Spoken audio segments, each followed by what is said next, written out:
आज जो हम बात करने वाले हैं कि आप लोग बहुत सारे ऐसे हैं जो 10 क्लास पास कर दिए फर्स्ट डिवीज़न से, सेकंड डिवीज़न से, थर्ड डिवीज़न से। वो लोग सोच रहे हैं कि किस कॉलेज में हम नामांकन करें। तो हम आपकी ये जानकारी बता रहे हैं कि आपका किस कॉलेज में नामांकन होगा। हम उसकी पूरी जानकारी इस वीडियो में बताएंगे।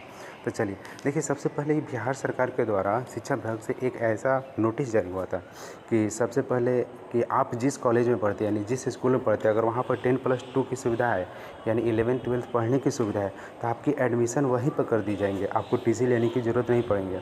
जैसे कि आप अगर कहीं के रहने वाले, जैसे सपोज डेट आप यहाँ राजपुर के रहने वाले हैं, आपका घर इस ज़िला से छोड़कर अगले ज़िला में है या इस गांव को छोड़कर दूसरे गांव में आप जाना चाहते हैं, वहाँ पर रहकर पढ़ाई करना चाहते हैं, तो उस स्थिति में आपको विद्यालय के द्वारा वो ट्रांसफ़र यानी कहने मतलब कि जो लिविंग सर्टिफिकेट है यानी टीसी जिसको कहा जाता है, वो टीसी सर्टिफिकेट आपको दे दिए जाएंगे।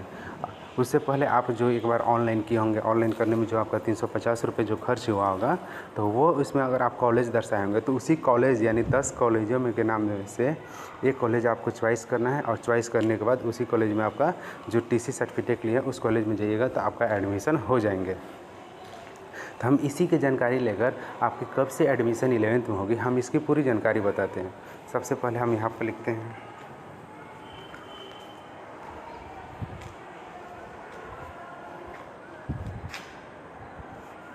11th class admission 2024। हमने इस पर क्लिक कर दिया। देखिए, इस पर क्लिक करने के बाद देखिए इस पर लिखा है बिहार बोर्ड एडमिशन 2024 यानी 14/5/2024 से ये रीओपन कर दिया गया है। फिर इसका जो लास्ट देते हैं 31/5/2024 तक, लेकिन आपका अभी एडमिशन हुआ नहीं है। फिर उसके बाद स्कूल इंस्टॉलमेंट जो है 7 जून तक, फिर स्कूल इन्वॉल्वमेंट 12 जून तक। लेकिन इसमें आपका कोई अभी अगर एडमिशन नहीं हुआ है तो इसमें कोई घबराने की बात नहीं है। बिहार सरकार के द्वारा एक नोटिस जारी कर दिए जाएंगे। नोटिस के माध्यम से सारे विद्यालयों को भेज दिए जाएंगे और सारे विद्यालय फिर आपका एडमिशन लेना शुरू कर देते हैं। अब चलिए डॉक्यूमेंट क्या क्या चाहिए। सबसे पहले आपके पास डॉक्यूमेंट होना चाहिए, 10 का मार्कशीट होना चाहिए। कहने मतलब जो आप पास किए हैं उसका मार्कशीट होना चाहिए, एडमिट कार्ड होना चाहिए। फिर आपके पास अगर ST SC हैं, EBC हैं तो आपके पास जाति प्रमाण पत्र होना चाहिए। अगर OBC हैं तो OBC का कोई ज़रूरत नहीं जाति प्रमाण पत्र। अगर आप जनरल हैं तो जनरल का भी कोई ज़रूरत नहीं है। आपके पास पासपोर्ट साइज 4 फ़ोटो होना चाहिए। फिर एक बैंक का खाता होना चाहिए यानी कि बैंक में खुला हुआ अकाउंट खाता होना चाहिए। यानी इतना सारा डॉक्यूमेंट आपके पास रहेंगे तो आपका 11th में एडमिशन हो जाएंगे, आप 11th की पढ़ाई कर सकते हैं।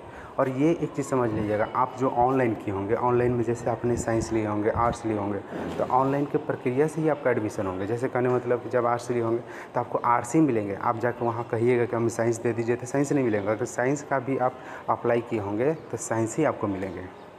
अगर ये जानकारी आपको अच्छा लगा तो मेरे चैनल को सब्सक्राइब करिएगा, लाइक करिएगा, दोस्तों से शेयर करिएगा।